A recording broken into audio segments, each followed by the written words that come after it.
que va a ser esta presentación para lo que es específicamente el derecho internacional público. Ya desde la semana pasada les di ciertas directrices con relación a que en este caso, además de los elementos del Estado, vamos a verificar en cierta forma lo que es el Ministerio de Relaciones Exteriores, sus funciones, algunas, no todas, de acuerdo a la ley del organismo ejecutivo. ¿Para qué? Porque ese es, diríamos así, esos son los elementos que nos van a servir a nosotros para establecer cuál es la acción, cuál es el actuar del Estado, del Ministerio de Relaciones Exteriores, de los diplomáticos y alguna situación específica que vamos a conocer. Muy bien, disculpen, no he iniciado la presentación, entonces, si no la misma cosa va a dar que la tenga yo en pantalla y ustedes no. Muy bien. Vamos a iniciar la presentación.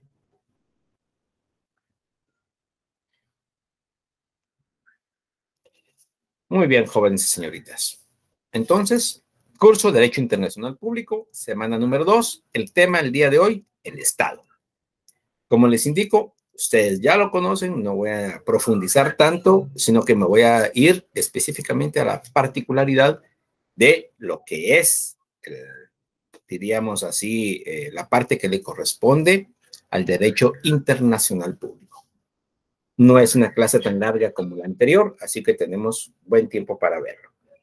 Que el estudiante, dentro de la clase de Derecho Internacional Público, conozca las principales instituciones del derecho internacional público, como el Estado, su estructura, los sujetos, eso es algo muy importante, quiénes son los sujetos para el derecho internacional, la clasificación del derecho internacional y la clasificación de los estados. Esto es bonito. ¿Por qué razón? Porque uno cree que el Estado es el Estado y punto, y se acabó. Pero siempre tiene que haber una clasificación. Muy bien. Por favor, lo que son los sujetos del derecho internacional público, antes de que se me olvide, jóvenes y señoritas, me enviaron 2 links de grupos, a grupo de, ¿cómo se llama?, de Telegram. No sé cuál de los 2 tiene más gente, o no sé si es un mismo grupo con 2 links diferentes. Entonces, voy a ingresar a uno, espero que, diríamos así, que sea el que más gente tenga en realidad, y o si alguien me lo puede indicar hoy mismo, para poder ingresar de una sola vez y podamos interactuar. Pero me mandaron 2 links distintos. Entonces, se los quería comentar para que, si me pueden confirmar cuál de los 2 o cuántas personas tiene cada uno, o si es un solo grupo con 2 links distintos. Así yo sé que ingreso a cualquiera de los 2 links para que ya podamos interactuar la próxima semana, jóvenes y señoritas. Con las disculpas del caso, pero no sabía si los 2 links es del mismo grupo. Entonces, por favor, confírmenme eso. O si son 2 grupos distintos, ¿cuál de los 2 me podría indicar cuántos participantes tiene cada uno de los grupos? Y el que tenga más, yo ahí me voy a adherir. Muy bien. ¿Quiénes son sujetos del derecho internacional público? Por favor.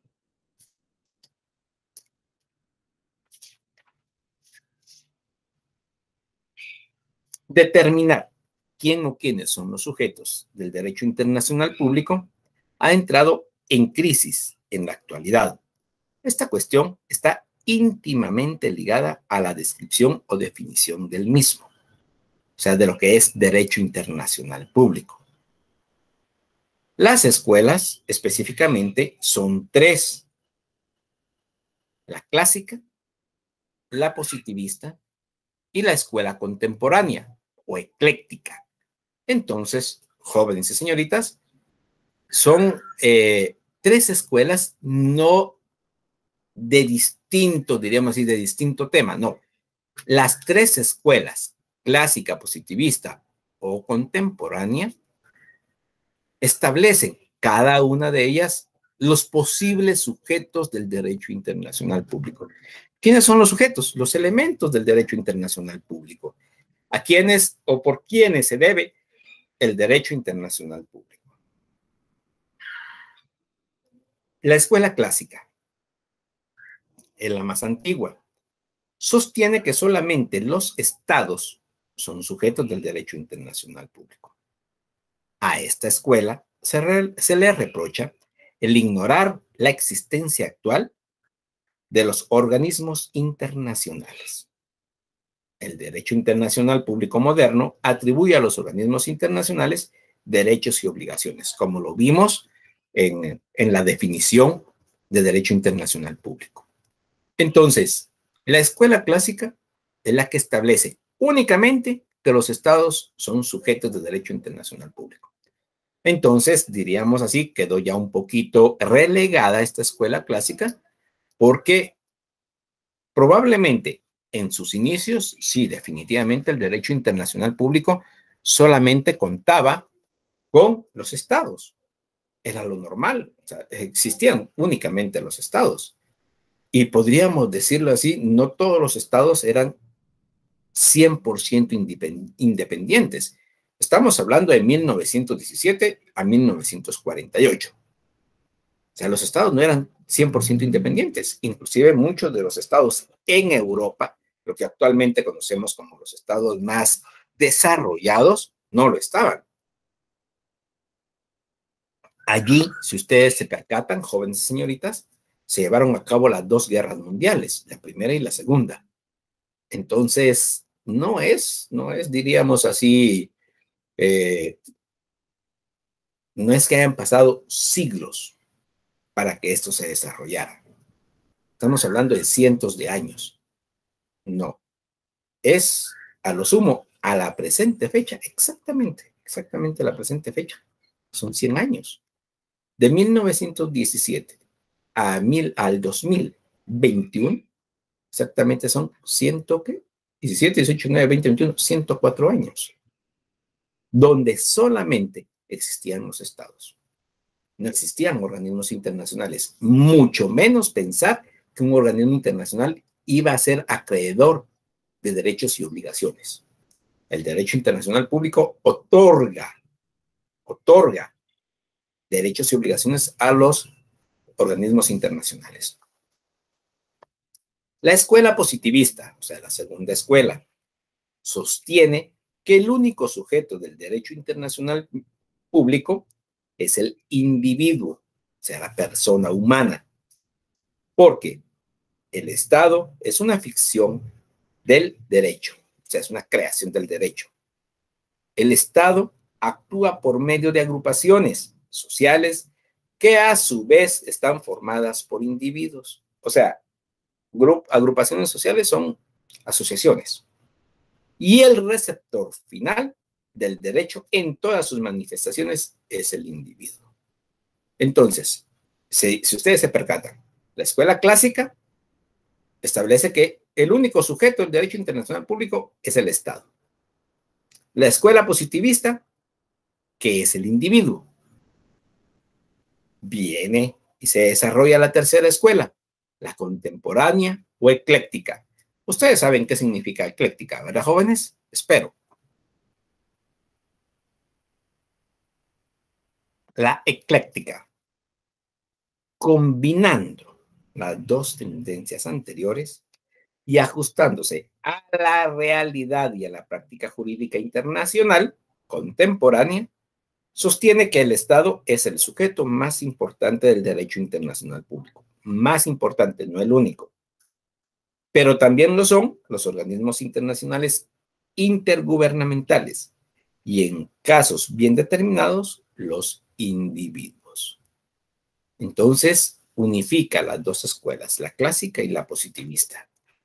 Y establece que, diríamos así, ambas escuelas tienen razón, pero que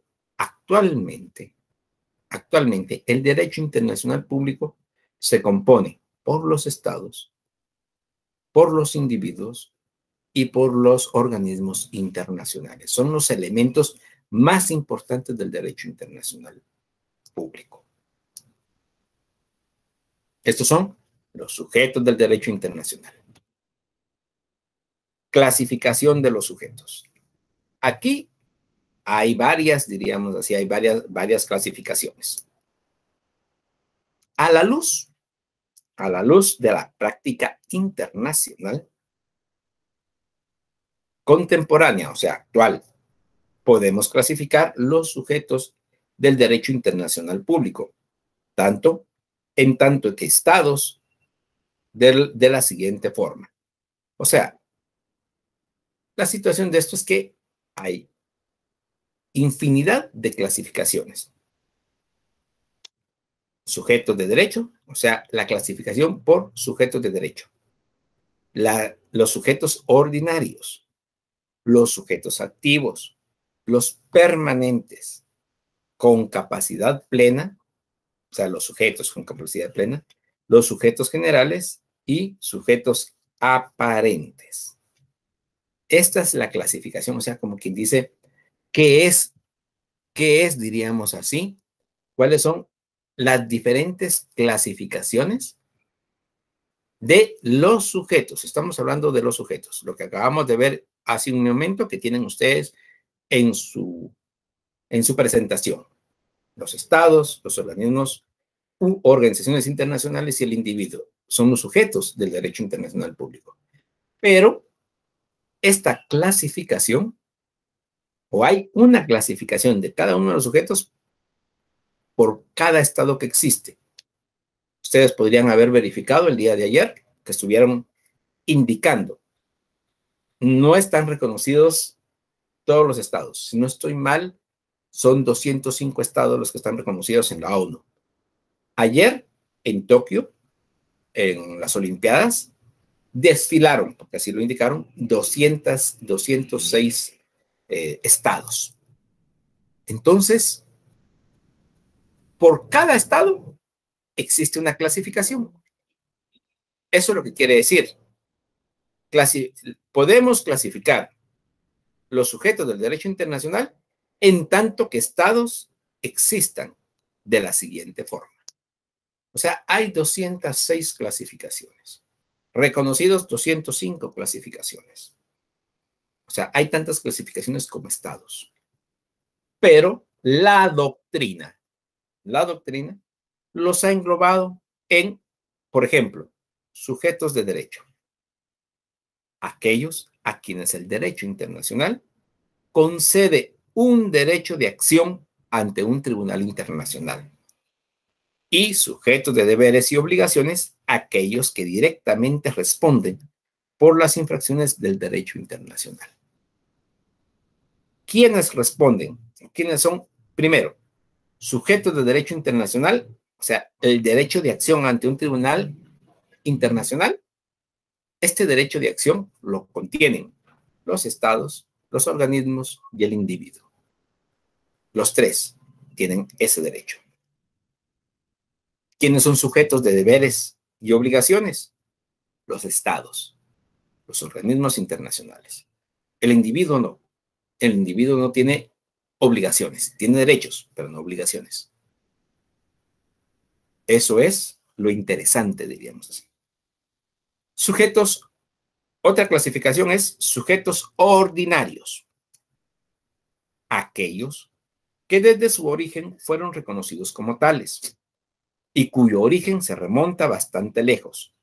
Por ejemplo, Italia, España, Gran Bretaña, Francia. Estos son aquellos reconocidos como sujetos ordinarios y sujetos admitidos. Una cosa será lo ordinario y otra cosa admitido. Aquellos que la comunidad internacional admitió como tales posteriormente. Por ejemplo, Cuba, Panamá y todas las colonias que recientemente obtuvieron su independencia, incluyendo Belice, 1992, si no estoy mal. O sea, son sujetos de origen aquellos que fueron reconocidos como tales. Guatemala, y esa sí sería pregunta para ustedes, ¿Guatemala será un estado sujeto de origen o sujeto admitido? Se los dejo de tarea. Se los dejo de tarea. Muy buena pregunta, ¿verdad? Dejémoslo ahí en pregunta. Sujetos activos. O sea, esta es la tercera clasificación. Aquellos que no solo tienen derechos y obligaciones, sino que cooperan en la creación de la fuente de derechos y obligaciones, es decir, en la creación del derecho internacional. Y sujetos pasivos, aquellos que no crean la fuente de derechos y obligaciones de manera explícita, pero que existen. Entonces, otra clasificación es sujetos activos y sujetos pasivos. Activos, quienes crean el derecho internacional público. Por ejemplo, ¿quiénes? Los estados. Los estados crean convenios entre estados. Puede ser un convenio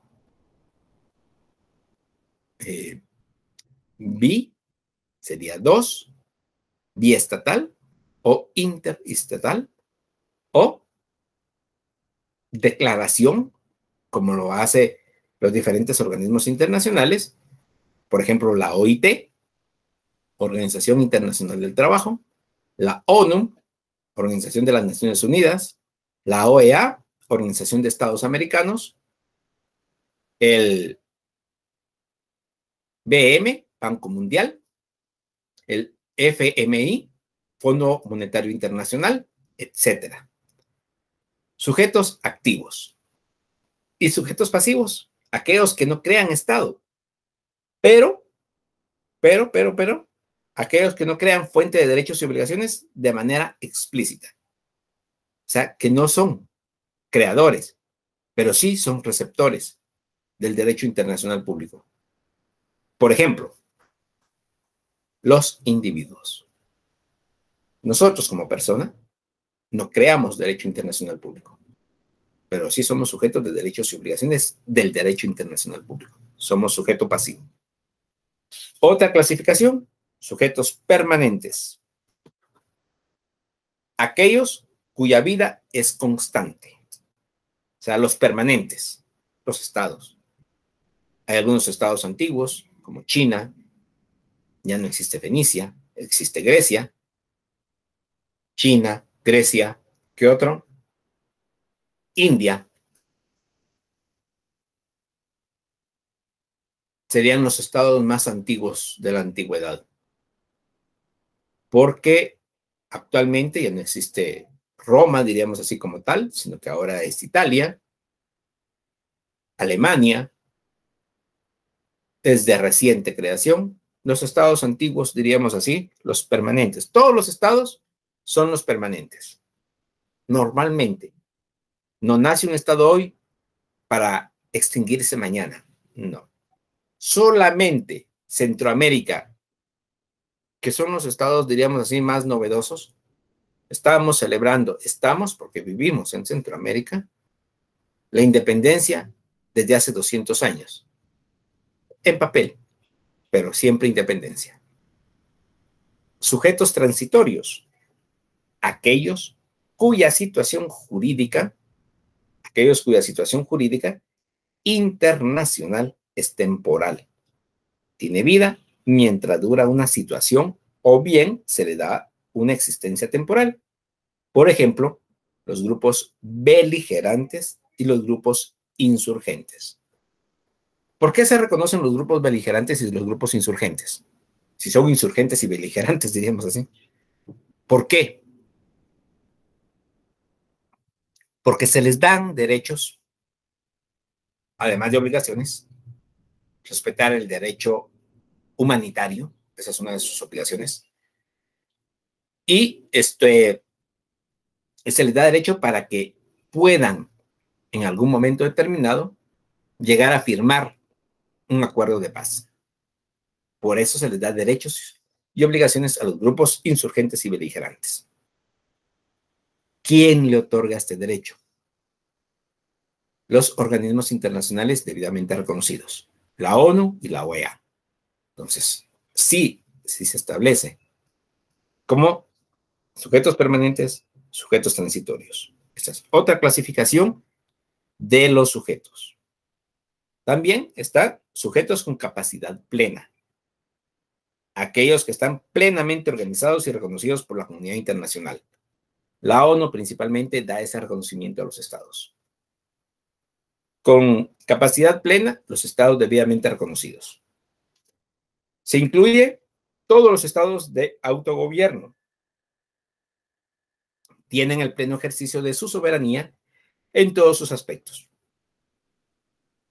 Sujetos con capacidad limitada.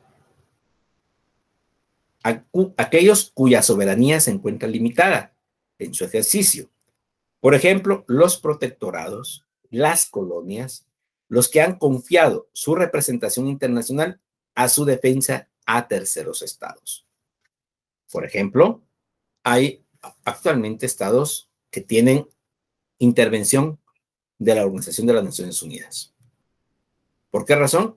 Porque han habido guerras, porque están en guerra o porque existe algún conflicto a nivel interno que requiere de la intervención de otros estados. Y en su caso, no cualquier estado. Para ello se tiene a la Organización de las Naciones Unidas, que ha tratado en la medida de las posibilidades de organizarse para que, por ejemplo, no mande Estados Unidos tropas o no mande Inglaterra tropas como para conquistar en algún momento determinado el estado. No. Sino que a través de la Organización de las Naciones Unidas, las famosas boinas azules. Es algo muy importante que tenemos que conocer. Las boinas azules tienen derecho de poder ingresar a un estado.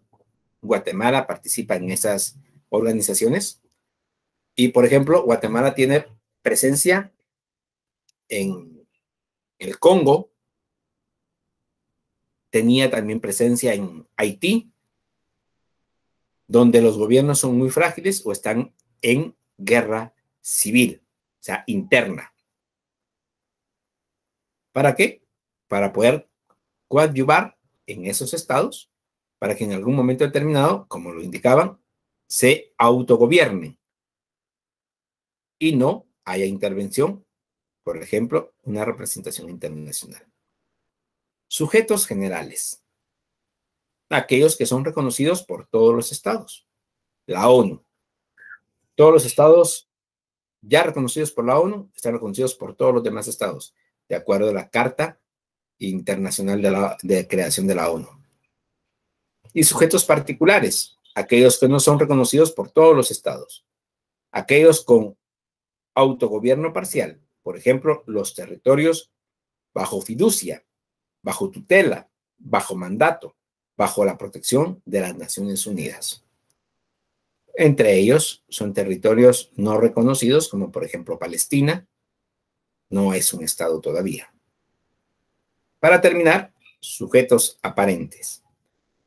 Aquellos cuya situación jurídica no es clara desde el punto de vista soberanía, más que todo debido a sus fines. Por ejemplo, el Vaticano son estados aparentes. Sujetos reales, aquellos que son aceptados sin discusión. La clasificación anterior responde a diferentes consideraciones, si podemos decirlo así, el mismo sujeto visto desde diferentes ángulos. O sea, el Estado, los organismos y el individuo conforman estas clasificaciones. Las repito: sujetos de derecho, sujetos ordinarios, sujetos activos, sujetos permanentes, sujetos con capacidad plena, sujetos generales y sujetos aparentes. Pero tienen que ver exactamente con la clasificación de los sujetos. Lo que es el Estado. Conocemos qué es el Estado. Reconocemos qué es el Estado. Espero, en realidad, que ustedes ya ubiquen mentalmente hablando qué es el Estado y qué elementos tiene el Estado, que los vamos a ver con posterioridad. Pero yo creo que ya lo deberían de tener ustedes conceptualmente. Ya, ok, Estado, ya sabemos qué es el Estado. El individuo, debemos de saber qué es el individuo, la persona individual, jurídica, así, jurídica. ¿Por qué razón? Porque tiene sujeto de derechos y obligaciones. Tal vez los organismos u organizaciones internacionales no se percataban como sujetos, pero porque para el derecho interno no son necesarios. Son necesarios para el derecho internacional. De la clasificación anterior podemos concluir que el sujeto perfecto será aquel que sea al mismo tiempo sujeto de derechos y obligaciones, originario o admitido, activo, permanente, con capacidad plena, general y real. A esta definición corresponde solamente el Estado en el pleno sentido. El Estado, para el derecho internacional público, es el sujeto perfecto. Es el sujeto perfecto. Los organismos internacionales de la clasificación anterior también se concluye que además de los estados, existen otras entidades llamadas organismos u organizaciones internacionales, que son sujetos del derecho internacional público. El individuo. Algunos autores sostienen que los individuos son sujetos de derecho internacional, pero no de manera inmediata, o bien solo excepcionalmente. Esto lo establece Kelsen en la teoría general del derecho internacional. Otros, mientras admiten que los individuos son sujetos de derecho internacional, califican su tesis, agregando que tal condición no es posible sin la intervención del Estado al cual pertenece el individuo. Esto es, específicamente, diríamos así, como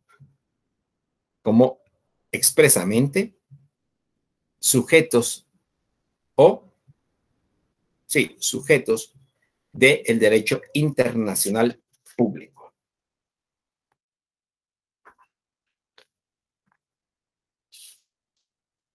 Algo que tenemos que ver y que vamos a estar viendo con posterioridad, jóvenes y señoritas, es el aspecto de lo que conocemos como los derechos humanos. Entonces, vamos a verlo con posterioridad. Eso poco a poco lo vamos a estar conociendo. Pero actualmente lo que necesito que quede claro es que no solamente los estados son sujetos del derecho internacional público.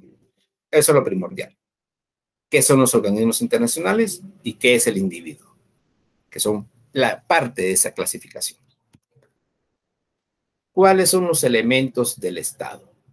Jóvenes y señoritas, ya los conocemos. Sabemos de qué se trata. Y sabemos expresamente, diríamos así, y podemos ya inclusive definirlos. Dos elementos esenciales. Estos ya los conocemos, la población, el territorio, el gobierno,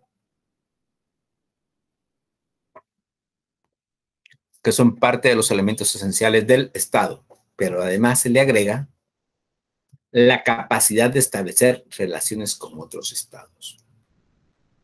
Esto, diríamos así, es lo innovador de los elementos del Estado dentro de lo que es el derecho internacional público. Ya vimos una parte innovadora en los sujetos. Normalmente, para el derecho civil, es el Estado y el individuo, no los organismos internacionales. Actualmente aquí, para los elementos del Estado, no solamente la población, el territorio, el gobierno, sino también la capacidad de establecer relaciones con otros estados. Entonces, ¿qué se entiende por población. Entendemos por población o nación una comunidad de hombres unidos por vínculos de idioma, raza, costumbre y tradiciones comunes, con carácter permanente. Según Rousseau, ya lo habían escuchado, ¿verdad? Espero. Una nación es un conjunto de individuos unidos por un vínculo jurídico y político que llamamos nacionalidad, caracterizado por su permanencia y continuidad. Algo importante. La población o la nación, diríamos así, es la unión, estableces una comunidad de hombres y mujeres unidas. Tenemos que ampliarlo, porque ahí se recuerdan que anteriormente las definiciones solamente cuenta el hombre, pero actualmente no. Inclusive tendríamos que decirlo de la siguiente manera. Es una comunidad de hombres, mujeres y niños unidos por vínculo de idioma, raza, costumbre y tradiciones comunes, con carácter permanente. La población es permanente. Si no, no existe Estado, no existe una nación. Territorio. Entendemos por territorio la limitación geográfica específica. A veces el territorio está fraccionado. Por ejemplo, Pakistán antes de la separación, la madre patria y sus colonias, etc. No se requiere absoluta certeza sobre sus fronteras, pues pueden existir disputas fronterizas con sus vecinos, pero sí se requiere que por lo menos un 80% de su territorio esté definido. Por ejemplo, Guatemala. Guatemala tiene una disputa actualmente territorial. Esa disputa, después de casi 200 años, 150 por ahí, 150 años, se está disputando todavía parte del territorio de Belice. Así es parte de su territorio. Existen tratados debidamente firmados que establecen que Guatemala sí es propietaria de ese territorio. Y eso se está haciendo valer en la Corte Internacional de Justicia. Entonces, y va a haber, tiene que llegar una sentencia en la cual se establezca si Guatemala tiene ese derecho o lo tiene Belice. Cualquiera de los dos. Pero el territorio está debidamente definido en Guatemala. ¿Tiene problemas? ¿Tiene, diríamos así, inconvenientes, disputas en las fronteras? Sí, sí lo hay. Ni con México, ni con El Salvador y Honduras hay disputa, por lo menos por el momento. Pero sí con Belice. El tercer elemento, gobierno. Deben existir órganos a través de los cuales se ejerce el poder soberano sobre la nación y el territorio. Generalmente, poder ejecutivo, legislativo y judicial.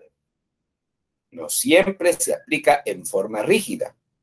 Por ejemplo, el caso de las guerras civiles, excepto cuando una parte de la población desea separarse como forma para formar un nuevo Estado. Repito, deben existir órganos a través de los cuales se ejerce el poder soberano sobre la nación y el territorio. Poder ejecutivo, legislativo y judicial.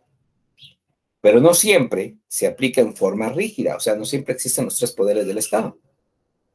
En el caso de las guerras civiles, excepto cuando una parte de la población desea separarse para formar un nuevo Estado.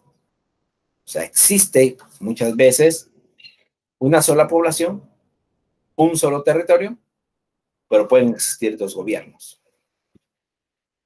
O sea, dos organismos ejecutivos, dos organismos legislativos, dos organismos judiciales. ¿En un mismo estado? Sí. Existe una guerra civil y existe el deseo de separarse. ¿Se puede dar? Se ha dado. Inclusive la conocida provincia de la Real España, estamos hablando de Centroamérica, pues así fue como se separó, así fue como se independizó. Como diría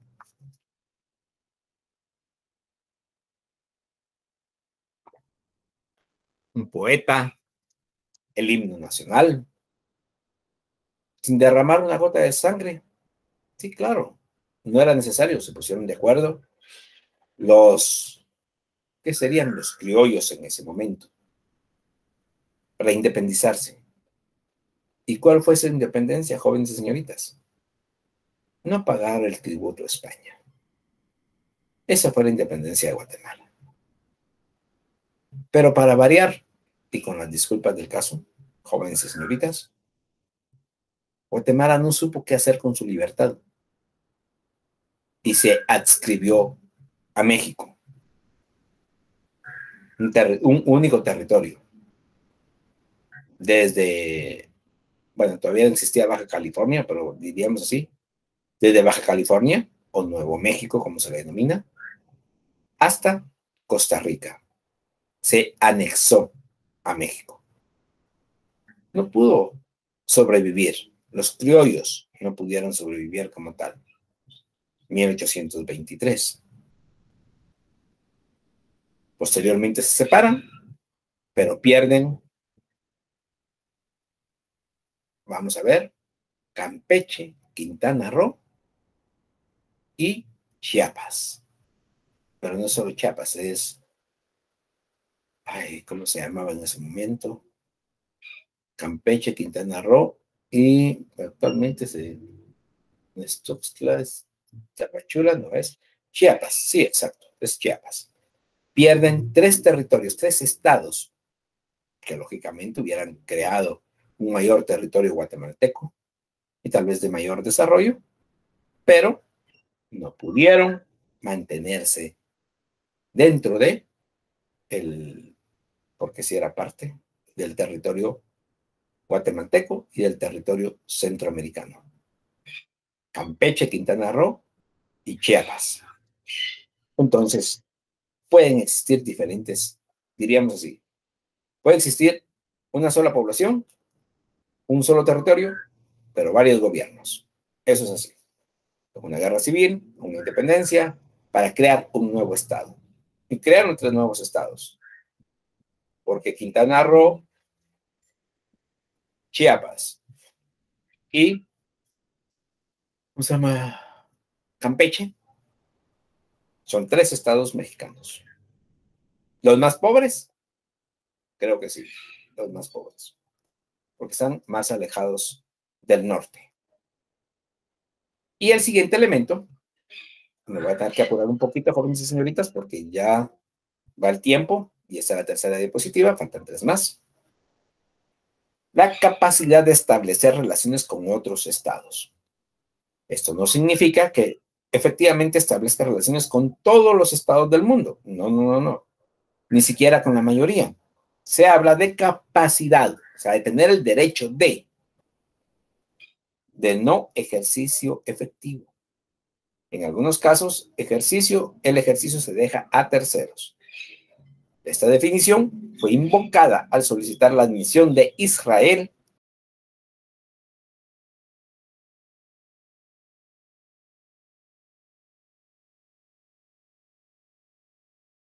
a las Naciones Unidas. Y en esa ocasión, el proponente hizo notar que el último requisito no era de la esencia del Estado, al punto de que en ese momento había Estados miembros que no tenían el control de sus relaciones exteriores, por ejemplo, Ucrania con la Unión de Repúblicas Socialistas Soviéticas.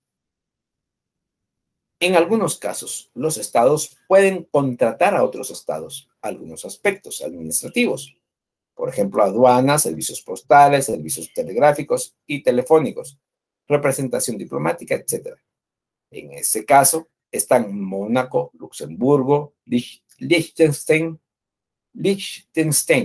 Andorra, Belice, para no citar, sino algunos y de manera de ejemplo.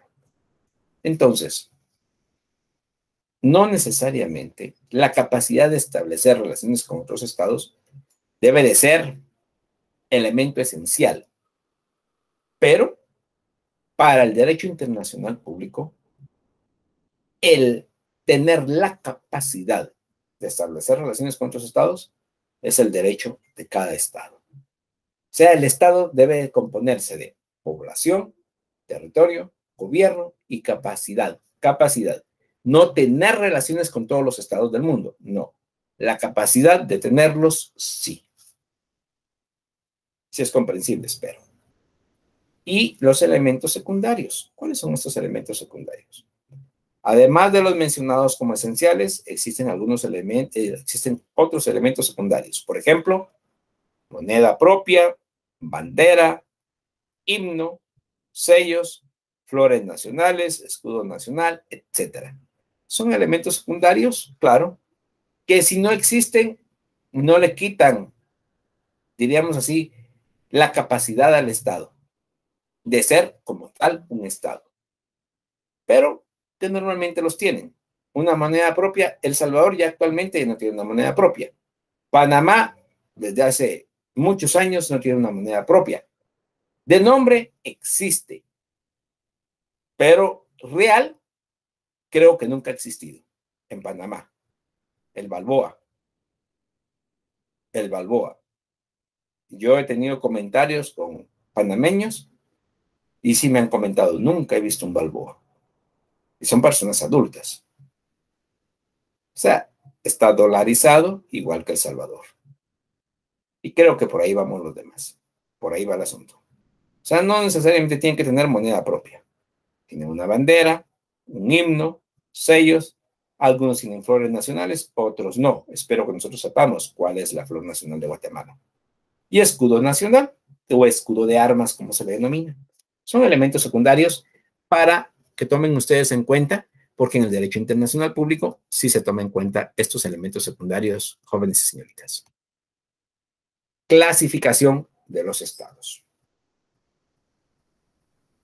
Esto es algo más, diríamos así, menos problemáticos. Aunque el aspecto de el derecho de los estados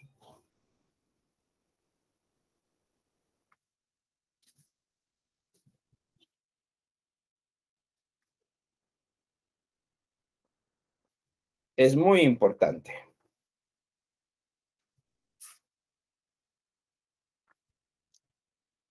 Entonces, ¿cuál es la clasificación de estos estados? Los independientes, dependientes y territorios internacionales. Diríamos así, nosotros conocemos principalmente los estados independientes. Que, ojo con eso, no son necesariamente independientes, pero que sí han declarado su independencia, por ejemplo, del país que los descubrió, por ejemplo, del país que los conquistó, por ejemplo, del país que los invadió. Entonces, cualquiera de las tres opciones pudo haber, pero han declarado su independencia. Los estados dependientes no son muy conocidos, y menos conocidos aún los territorios internacionales.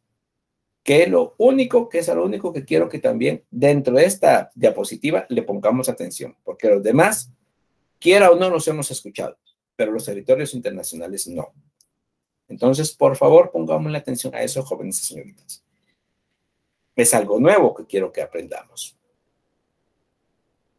La clasificación de los estados se hace generalmente partiendo de la noción de soberanía, entendiéndose o entendiendo por esa la facultad o función de regir o gobernar con exclusión, en principio, de cualquier otro poder. O sea, ¿qué es la soberanía? Entendiendo que esta es la facultad o función de regir o gobernar con exclusión, en principio, de cualquier otro poder. Es algo que, no sé si se recuerdan, hace un par de años que estuvo en auge esto de la soberanía, ya hace más o menos 4 años, cuando el expresidente Jimmy Morales declaró non grato a Iván Velázquez, que era el que presidía la CICIG, que ayer se puso de moda nuevamente por el aspecto de la destitución del fiscal de la FESI, que para algunos han mencionado que era el último bastión contra la corrupción en Guatemala. Y por ello mismo lo sacaron de esa manera. Hay muchas otras situaciones que pueden existir, que creo yo, en el transcurso de estas par de semanas, se van a aclarar. Pero ahí sí que hay que visualizar, estudiar, observar qué hay de trasfondo en esas situaciones. Hay muchas cosas. En este caso, hay mucha tela que cortar. Pero vamos a esperar la evolución de los diferentes actores diríamos así, en el estado de Guatemala. Pero se estuvo tomando muy en cuenta esto de la soberanía hace como 4 años con Jimmy Morales, que, como ya se dijo, la facultad o función de regir o gobernar con exclusión, o sea, con exclusividad. No es que se quiera gobernar pidiéndole autorización, como ya lo sabemos, a Estados Unidos, los países de corte socialista, a Rusia o a China. Son estados muy, muy poderosos, muy, muy poderosos, que podrían mantener a toda América sin ningún problema y conquistar a toda Latinoamérica sin ningún problema. Se los puedo asegurar. Algunos estados no tienen el ejercicio de su soberanía, o si lo tienen restringido. Dentro de aquellos estados que ejercen plenamente su soberanía existen diferentes modalidades de organización interna. De allí que a los primeros se les llama estados independientes o plenamente soberanos, y a los segundos estados dependientes o parcialmente soberanos. A estos añadimos otra clase de territorios que gozan de un estatuto muy especial. No se trata de estatuto de estados propiamente dichos. Tampoco se trata de colonias o protectorados, mandatos o fideicomisos. Se trata de aquellos territorios internacionalizados, que, como les indico, son muy poco conocidos, por lo menos aquí en Guatemala. Los estados independientes. En primer lugar, tenemos aquellos cuya organización está representada por una autoridad política central que ejerce la soberanía interior y exterior. Estos se llaman tradicionalmente estados simples o unitarios. En segundo lugar, tenemos aquellos estados compuestos, cuya soberanía es ejercida por varias autoridades políticas. Algunos ejercen la soberanía interior y algunos de sus aspectos. Y otros ejercen la soberanía exterior o algunos de sus aspectos. Entonces, hay estados unitarios, simples o unitarios. Dentro de los estados independientes hay estados simples o unitarios. Y hay estados compuestos. Hay varios estados compuestos. En este segundo grupo, o sea, los estados compuestos, tenemos a la confederación, a la federación y a la unión personal. No vamos a entrar a conocer tanto, solamente, por favor, los vamos a mencionar para que tengamos conocimiento general. La confederación, la cual se forma por la asociación política de varios estados, cada uno de los cuales conserva su personalidad jurídica plenamente reconocida como tal. Cada uno. La federación se forma de o por la asociación política de varios estados, cada uno de los cuales conserva en gran parte su soberanía interna, delegando a un órgano central llamado federal ciertas esferas de su soberanía interna y la totalidad de la soberanía externa. De manera que la federación, el derecho internacional, no se ocupa de los estados que la forman. En este caso estaba Ucrania, Bielorrusia, dentro de la antigua URSS o Unión de Repúblicas Socialistas Soviéticas, y constituían un caso particular, ya que contaban con representación individual en la Organización de las Naciones Unidas. Y la unión personal se da cuando el trono de dos países corresponden a un solo soberano, sea por razones hereditarias u otras cláusulas. En tal caso, cada estado conserva su personalidad internacional y la autonomía de su organización política. La unión real se da cuando, además de tener el mismo soberano, unifican su organización política y solamente tienen una personalidad jurídica reconocida. De las cuatro formas anteriores, solamente la federación tiene hoy en día importancia, porque las otras tres formas ya no se dan, desaparecieron al impulso de las nuevas ideas de soberanía e igualdad jurídica de los estados. Dentro de esta federación podemos establecer los Estados Unidos mexicanos, los Estados Unidos de Norteamérica, inclusive la Unión Europea y, diríamos, ahora lo que conocemos como Rusia. Antes era la Unión de Repúblicas Socialistas Soviéticas. Rusia, inclusive, es una confederación de estados. Es una confederación de estados. Igual que Estados Unidos, igual que México, igual que la Unión Europea. Por lo menos son las más sonadas, diríamos así. Muy bien. Estados dependientes. Como su nombre lo indica, son aquellos estados que están sujetos a otros. Con la doctrina de autodeterminación de los pueblos establecida por Estados Unidos y las condiciones impuestas a los países colonizadores durante y después de la Segunda Guerra Mundial, esta clase de estados ya no existe en la actualidad, o sea, los estados dependientes. Por lo que esta parte de la doctrina solamente conserva su interés histórico académico. En esta categoría encontramos a los vasallos, los protectorados, los mandatos y los fideicomisos, que eran anteriormente, diríamos así, formas de gobierno de cada uno de los estados. Pero tenemos ahora territorios internacionales. ¿Cómo así? Son territorios que tienen en disputa los estados. Hay varios estados peleando por esos territorios internacionales. Y en su caso, algunas poblaciones peleando por su independencia.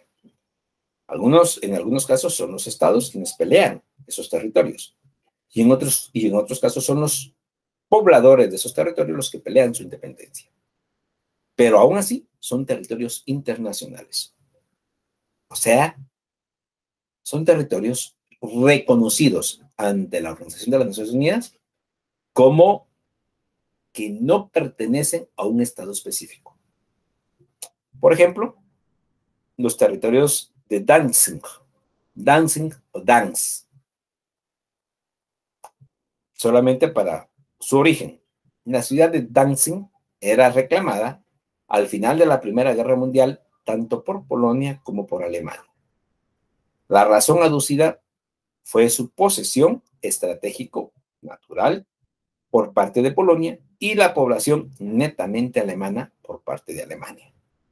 El Tratado de Versalles y el Tratado de entre Polonia y Danzig regló la situación creando para esta ciudad un estatuto especial, la internacionalización. O sea, no es un estado ni de Polonia ni de Alemania, es internacional.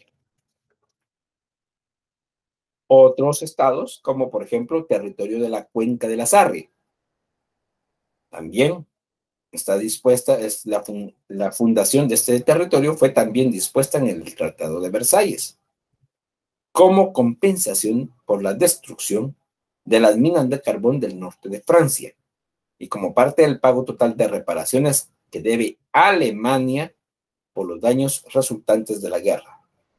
Alemania cede a Francia en posesión plena y absoluta con exclusivos derechos de explotación, sin necesidad alguna y libre de toda deuda y carga de cualquier género, las minas de carbón situadas en la Cuenca del Azar. La zona de Tánger.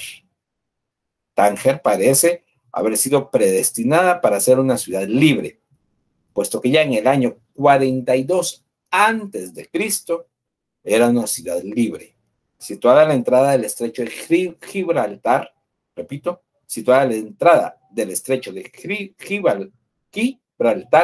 Gibraltar, su posición es más que estratégica y por consiguiente envidiada por pequeñas y grandes potencias.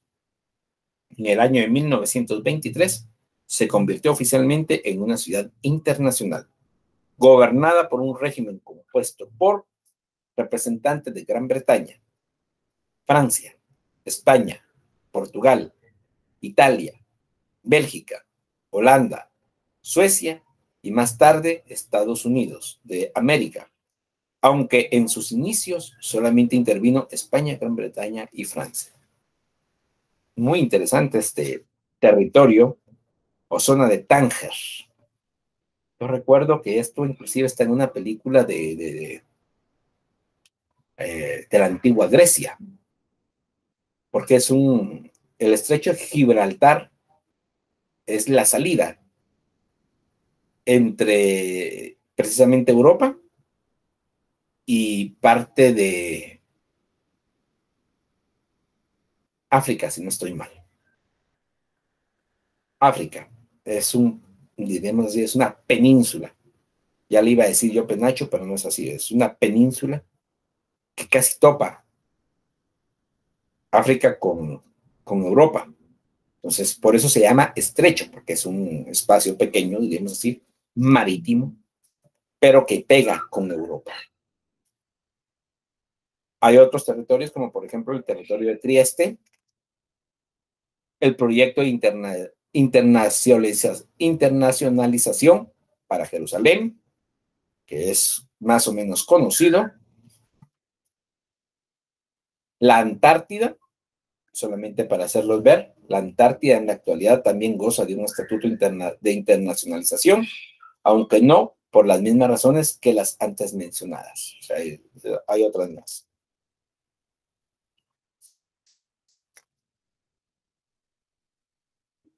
La Mancomunidad Británica y sus dominios,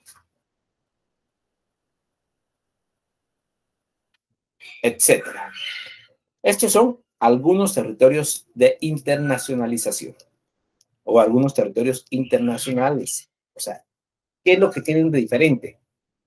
Que no están gobernados por ningún Estado, que tienen un estatuto de gobierno, pero que están bajo el auspicio actualmente de la Organización de las Naciones Unidas. O sea, en cierta forma, es la Organización de las Naciones Unidas quien dirige esos territorios, que uno no sabe que existen. Jerusalén, Palestina, que son, Jerusalén por lo menos ya es un estado debidamente, perdón, Israel ya es un estado debidamente reconocido, su capital es Jerusalén. Pero la situación de eso es que Palestina no es un estado reconocido, ni su territorio es internacional, diríamos así, pero que quiere tener a Jerusalén como capital. Entonces, Jerusalén, no sé cuánto territorio sea Jerusalén, pero ese pedazo de tierra es peleado por esos dos estados y por medio mundo. ¿Por qué por medio mundo? Porque en Jerusalén confluyen tres de las religiones, el origen de tres de las religiones más grandes del mundo. Más grandes del mundo. Judíos, cristianos y musulmanes. Lógicamente, por la misma historia. Ese territorio es bendito por Dios, pero también es el territorio peleado por la historia. Peleado. Ha habido pero muy poco tiempo que Jerusalén ha estado en paz. Así, muy poco tiempo. Entonces, es muy interesante la historia de Jerusalén. No podemos entrarla a conocer, pero es muy interesante. La vida de los estados, solamente. Muy bien.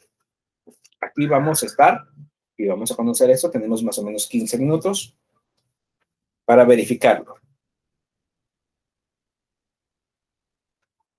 La vida de los estados.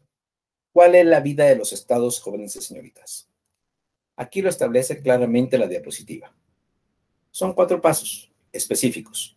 El nacimiento de los estados, la modificación de los estados, si es que hay, la extinción de los estados y la sucesión de los estados, incluyendo la nacionalidad, los tratados y la deuda pública. Entonces, esto también es novedoso para el derecho y que está establecido por el derecho internacional público. Si ustedes se percatan los elementos, los sujetos, en cierta forma, ya los habíamos visto. Los elementos también ya los habíamos visto. Pero, ahí sí que lo que es, así que la clasificación de los estados no se había conocido tanto. Mucho menos la vida de los estados históricamente establecidos. Al igual que las personas individuales, los estados nacen, crecen, se desarrollan y eventualmente mueren. La diferencia está en la denominación que se da a cada una de estas etapas. Equivale a decir que los estados tienen vida, son entes dinámicos, manifestando así su verdadera personalidad jurídica. Nacimiento de los estados. Algunos estados existen desde tiempo inmemorial, lo que no significa que en algún momento no hayan comenzado a existir. En general, podemos decir que los estados comienzan a existir en el momento que se reúnen lo que se considera como elementos esenciales, los cuales ya verificamos, ya antes vistos. Puede existir dificultad en determinar el momento exacto en que se reúnen dichos elementos, pero el hecho es que ese momento existe y en ese momento se considera el de su nacimiento. Cuando decimos inmemorial, significa que la memoria o la historia no ha registrado el momento exacto de su aparición. Entre estos estados podemos mencionar Gran Bretaña, Francia, Grecia, España, China, India, que son siglos de estar. Entonces, esto es lo principal, el nacimiento de los estados. Por ejemplo, Guatemala, que nos debe de llamar la atención, pues fue creado a partir de su independencia en 1821. Se ha ido modificando su nombre, pero existía desde 1821. Y creo que va a continuar modificando su nombre. Y ahí vamos al siguiente paso, modificación de los estados. Los estados pueden también sufrir modificaciones. Dichas modificaciones a veces afectan su personalidad internacional. Total, transformando su estatuto jurídico, por ejemplo, en la unión real, o bien perdiendo parcialmente su independencia, como en el caso de la formación de federaciones, protectorados u otros. En otras ocasiones, las modificaciones no afectan su personalidad internacional, pero producen en su interior un cambio sustantivo de estructuras políticas. Por ejemplo, el caso de Francia, que ha atravesado a la fecha por 5 etapas republicanas, o bien el de España, que de república pasa a ser una monarquía, o de Grecia, que de monarquía pasa a ser una república. Brasil se llamó a un plebiscito para que los habitantes escogieran la estructura política que deseaban para el Estado. República, imperio, reino, régimen parlamentario puro, escogieron la república. Entonces, la modificación de los estados se da con frecuencia. Inclusive, diríamos así, la última que yo recuerdo es la modificación de la Unión de Repúblicas Socialistas Soviéticas. Fue en 1996, si no estoy mal, donde Gorbachev, el cual entró a la historia por eso, derribó el muro de Berlín y así, diríamos, suprimió la Unión de Repúblicas Socialistas Soviéticas. Y cada uno de los estados salió a la vida. Posteriormente a eso, Yugoslavia ahí sí que se resquebrajó. La República Checa también se partió en dos, si no estoy mal. Los checos y los eslovacos. Yugoslavia habían 3 estados en ese estado. Entonces, se han modificado. En América, Belice es el último, 1992. De allí, Estados Unidos se ha mantenido, México se ha mantenido. El cambio que tuvo el nombre de Venezuela por la República Bolivariana de Venezuela, por eso que se sigue conociendo así, pero República Bolivariana, que se lo cambió Hugo Chávez más del año 2000. Entonces, esas han sido las últimas modificaciones de los estados. Vienen la extinción de los estados. La extinción de los estados puede ocurrir por cualquiera de las causas siguientes: por fusión con otro estado, por anexión a otro, por ejemplo, Corea por Japón en 1910, generalmente este último caso proviene de guerras, por fraccionamiento de un estado en varios estados, el cual es el caso de Centroamérica de 1838, que dio origen a las repúblicas centroamericanas actuales. También el caso de la Unión de Repúblicas Socialistas Soviéticas, que dio origen a nuevos estados: Armenia, Azerbaiyán, Bielorrusia, Estonia, Georgia, Kazajistán, Kirguistán, Letonia, Lituania, Moldavia, Tayikistán, Turkmenistán, Ucrania, Uzbekistán y Rusia. Y por fraccionamiento de un estado y su anexión posterior a otro estado circundante, por ejemplo, Polonia, entre Austria, Prusia y Rusia. Y por conquista, cuando un estado generalmente, en forma cruenta, adquiere un nuevo territorio que era independiente. Esa es la extinción de los estados. No tengo mucho que hablar con ello. Como se dice, y como ya lo expliqué, no han habido ya muchos casos. Después de la ONU, la conquista solamente se está dando ahorita en los territorios de Asia Menor: Siria, Israel, Irán, están todavía en conflicto. ¿Cómo se llama este territorio de la India? No me recuerdo ahorita y no tenemos mucho tiempo. Vamos a verlo en otro momento. Sucesión de los estados. La sucesión de estados se produce cuando una persona internacional ocupa el lugar de otra persona internacional a causa de ciertos cambios en las condiciones de esta última. Se puede dar de dos formas: la sucesión universal, desaparece el estado y es absorbido por otro, y la sucesión parcial, y en este caso puede suceder porque se independiza una parte de un estado, porque una persona internacional adquiere parte del territorio de otro estado, como por ejemplo el caso de Estados Unidos con Alaska, comprando a Rusia, Florida a España, Luisiana a Francia, que se dio. Eso es algo histórico. Y porque un estado soberano pasa a formar parte de una federación o se somete como protectorado. La sucesión de estados da lugar a problemas interesantes desde el punto de vista jurídico, como por ejemplo la nacionalidad de las personas, los tratados, la deuda pública, la legislación y el poder judicial. O sea, estos casos son típicos, solamente vamos a ver la nacionalidad, porque después ya miramos un par de minutos los derechos de los estados para concluir nuestra clase el día de hoy. Surge una nueva nacionalidad. ¿Qué hacer con los inconformes? O sea, los que viven en ese territorio pero no están de acuerdo con esa nacionalidad.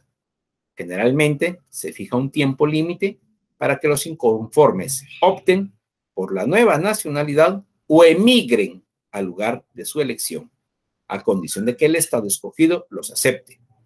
En cualquier caso, puede regresar al estado de su antigua nacionalidad sin que éste en libertad de rechazarlos. Fue el caso de Guatemala y México al zanjar la cuestión de Chiapas y Soconusco. También el caso de los nuevos estados surgidos de la desintegración de la URSS. ¿Qué sucede con los tratados? Generalmente se distingue entre varias clases de tratados. Los tratados políticos generalmente desaparecen, porque aquellos referentes a la extradición son aquellos de discusión, lo mismo los referentes a límites, derechos de paso, y los tratados apolíticos, es decir, aquellos referentes a cooperación, explotación conjunta de algún recurso natural en el estado sucedido, subsisten porque son en su propio interés. Entonces, esto se da muchas veces. Ya la deuda pública, la legislación y el poder judicial, pues eso ya diríamos así, se acopla diríamos, a los tratados, a los convenios y al nuevo Estado. Pero no es de un solo, va de acuerdo a su desarrollo interno. Mientras tanto, la ONU siempre tiene que ver con eso. Los derechos de los estados. ¿Cuáles son estos derechos de los estados? Derecho a la independencia y a ejercer su jurisdicción, el derecho a la conservación y a la defensa, el derecho a la igualdad, el derecho al respeto mutuo, el derecho a la comunicación y el derecho a desarrollar y preservar su propia identidad. Estos son algunos de los derechos de los estados.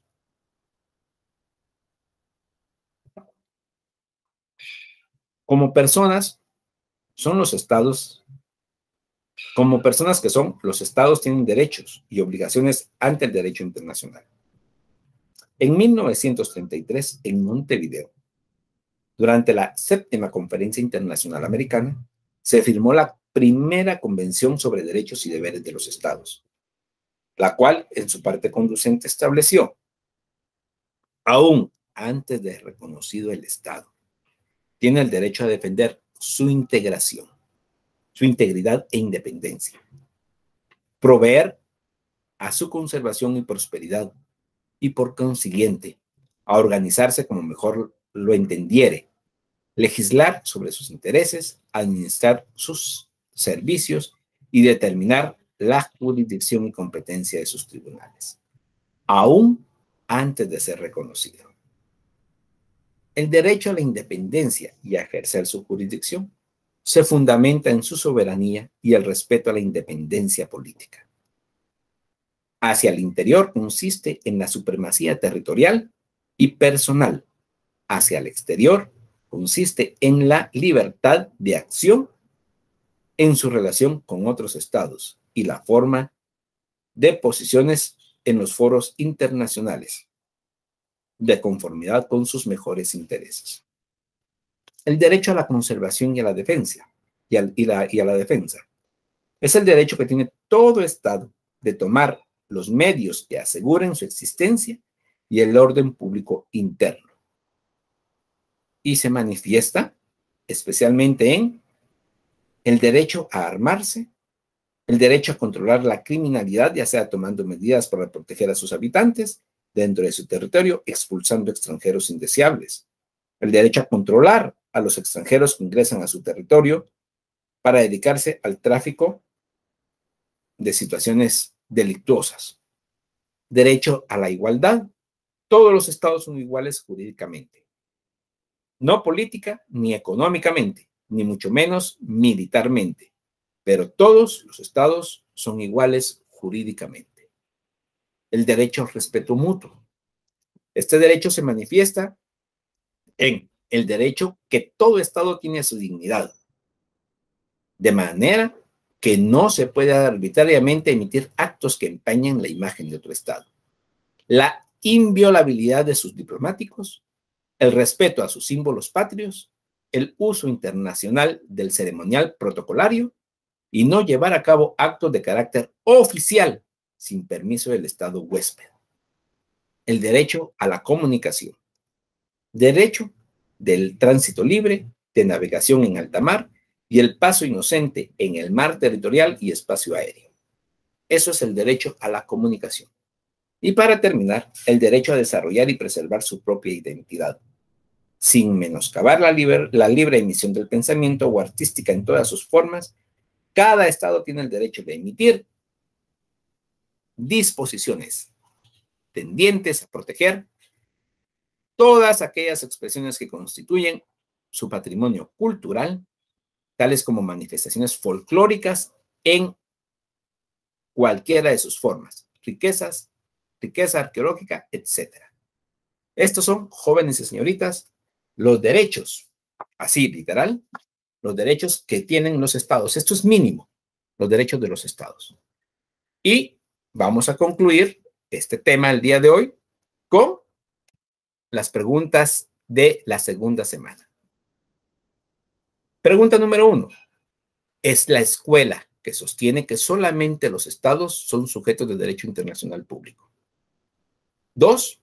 ¿Es el sujeto perfecto de los derechos y obligaciones originario, activo, permanente y con capacidad plena? 3. Es una comunidad de hombres unidos por vínculos de idioma, raza, costumbres y tradiciones comunes. 4. Es una de las fases de la vida de los estados. 5. Es un derecho de los estados que establece que cada estado tiene derecho de emitir disposiciones tendientes a proteger todas aquellas expresiones que constituyen su patrimonio cultural.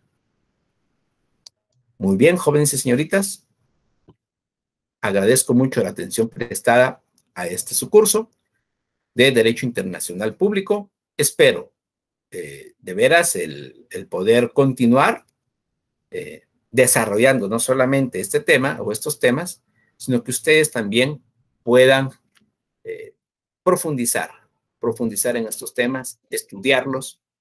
Este tema del Estado ya lo conocían ustedes, solamente lo vimos desde otra perspectiva. Agradezco mucho la atención prestada a esta su clase. Nos vemos el próximo sábado. Muy buena tarde.